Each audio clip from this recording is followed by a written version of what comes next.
If your home has suddenly become quieter than a library on a snowy day, and you're looking to fill the void left by grown-up kids that moved away, you have come to the right place. This is Empty Nester Chronicles. My name is Sharonda, and today we are talking plants. Welcome back to Empty Nester Chronicles, and if you're new, welcome. We're so glad you joined us as we share the joys of our next best life. If you enjoy the video, please subscribe. Hit the notification bell. We'll let you know when we post another video. Now let's get started. Today, I'm talking to empty nesters who also happen to be plant enthusiasts. And hey, if you're not already, you might just be a plant enthusiast if you watch to the end of this video. So join the fun. It's going to be informative and just a little motivational, I'm hoping. That's my goal. And I'm going to share my love of plants with you and my growing love of plants. Every day I learn something new about the plant world and the life of plants that just make me fall more and more in love with them. And I am excited, I'm passionate about it, and I want to share it with somebody, and it just happens to be you. So if this sounds like something you're interested in and you want to learn more about along with me, stick around. Let's see what we find out. Today we are going to replace childcare with plant care. Because let's be honest, plants are really a lot like kids. Except they don't argue back, they don't roll their eyes, and they don't rack up a large cell phone bill.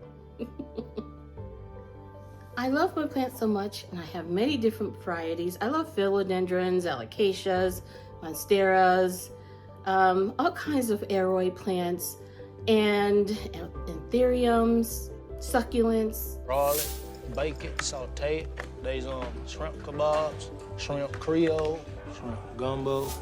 I guess you can tell I can go on. I won't. But let me introduce you to Ruth. This is my philodendron ring of fire, a really easy house plant to grow. And, it comes in green, of course, but then there are splashes of orange. There could be white and pinks, really exciting yellows, vibrant colors. And I love to see the variegation, these various colors in the leaves of each plant and how it's growing. I got this one recently from a supermarket run where I did not intend to buy a plant, but it was sitting there calling my name, and I went over and I was like, oh, it's so cute. And it was probably about this big. But, for the past couple months, I just nurtured it. I have not done a lot to it, but water it and put it in diffuse lighting in the window. It's just really taken off. So I'm so excited to see it. And I'll share with you, from time to time, my various plants and let you know how I'm doing with them. Or if I'm not doing so well, I'll let you know that too. Meet my brand new baby. I haven't even given her a name yet. I think it's an alocasia. That's what it looks like to me, but I'm not an expert. So if you know, please let me know.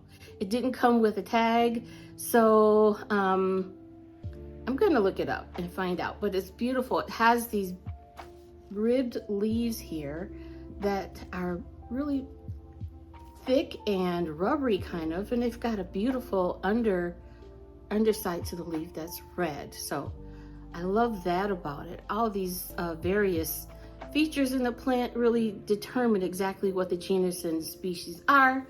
And like I said, I'm just learning. So when I find out, I'll put the name here. So by the time I record this, you'll know what it is. But hold the phone, guys. I just need to cut in here and say, I'm so sorry. I had a senior moment.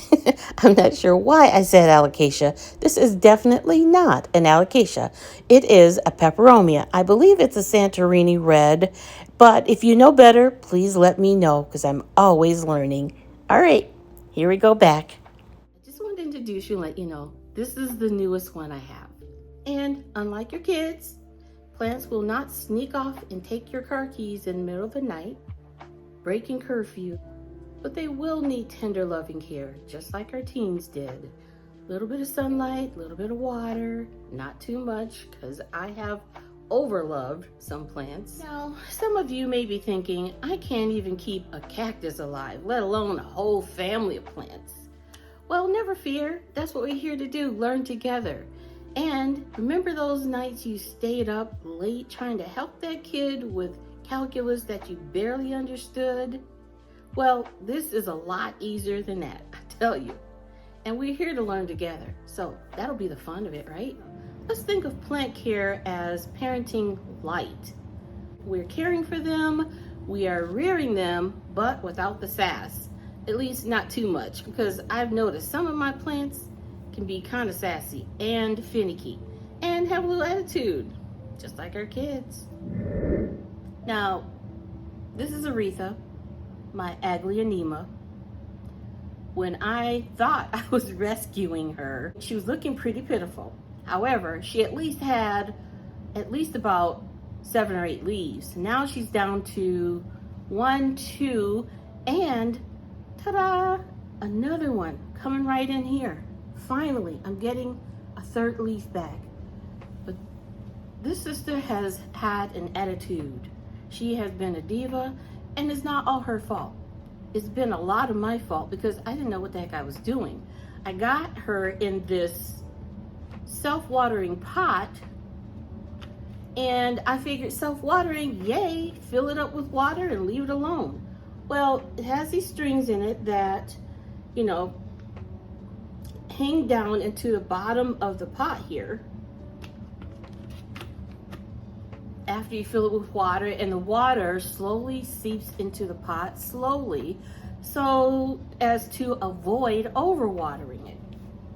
Well, I didn't even realize this has a little window down here, and it tells you what your water level is. And I wasn't paying attention, and I didn't really realize that my water level had been depleted. So here I am thinking self-watering is all good. There wasn't no water in here, and the leaves started falling, and I'm like, what the heck? This is supposed to be carefree. Well, duh. I realized the thing was empty, like it is now. So I gotta go fill it up. But I'm getting better at it. Just learning little things like that. I kind of like the self-watering planters. I'm starting to get used to them now that I realize, how long it might take for the water to deplete. And so I can better gauge when it's time to refill them.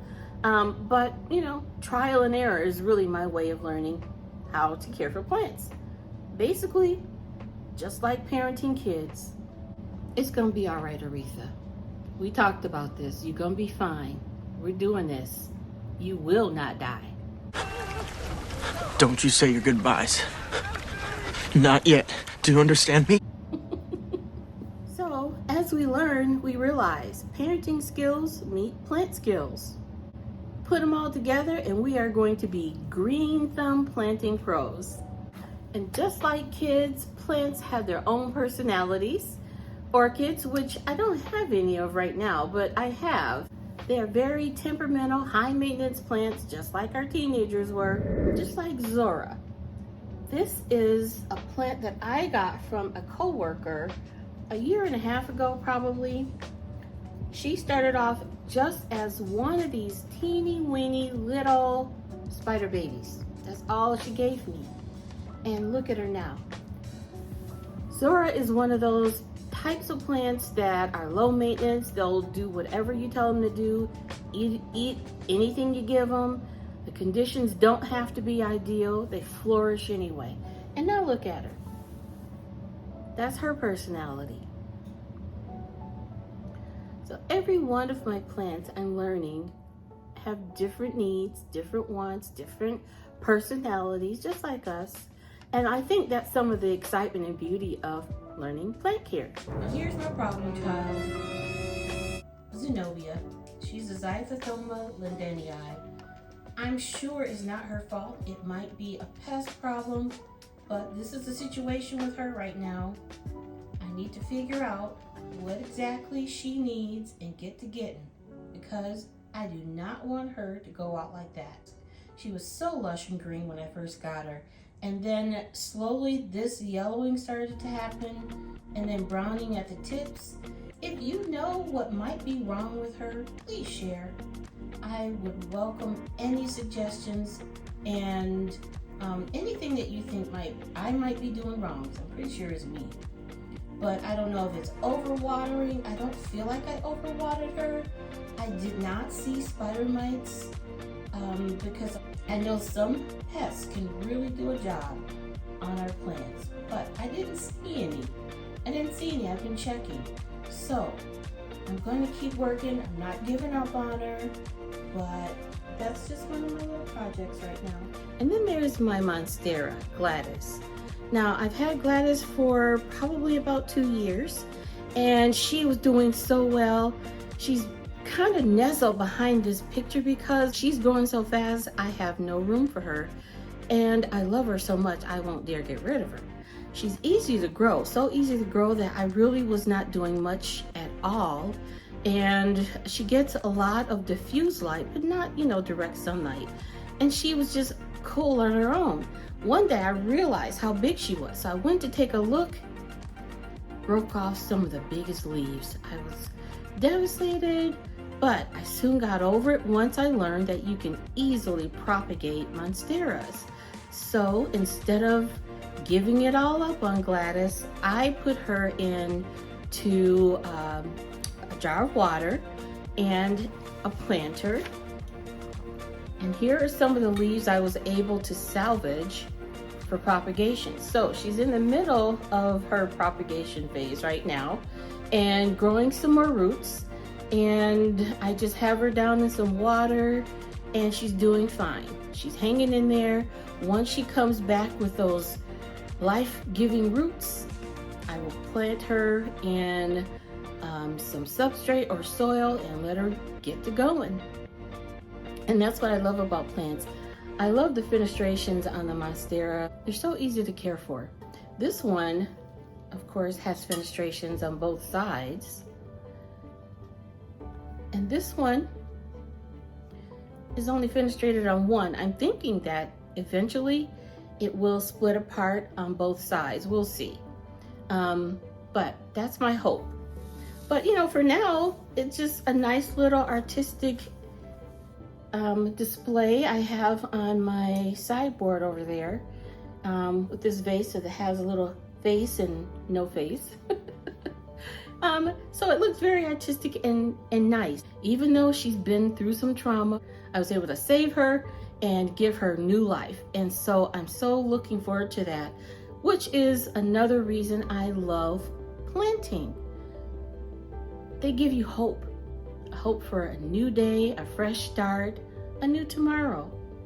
You might even find yourself talking to them sometimes. I talk to them, they don't talk back.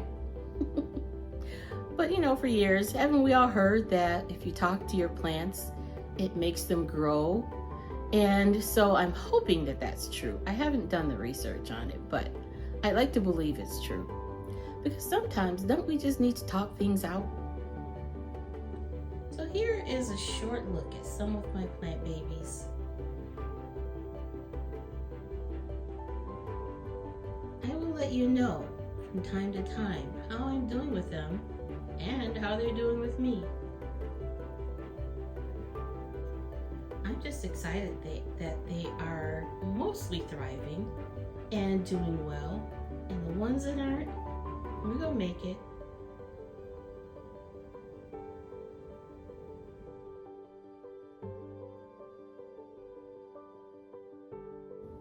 So here's the deal. Fill your empty nest with greenery. Plants don't talk back, they don't need college tuition, and they certainly won't bring home loads of dirty laundry every few months. So my dear empty nesters, go ahead and embrace plant care. Your home will be greener, your heart will be fuller, and who knows, you might find that your plant babies are the best behaving children you never knew you needed. Oh, and don't forget to like, share, and subscribe to this channel. Hit the notification bell. I'll let you know when I post another video. But until then, keep those green thumbs up and those spirits high. Take care of yourself, and don't forget, take good care of someone else. Bye.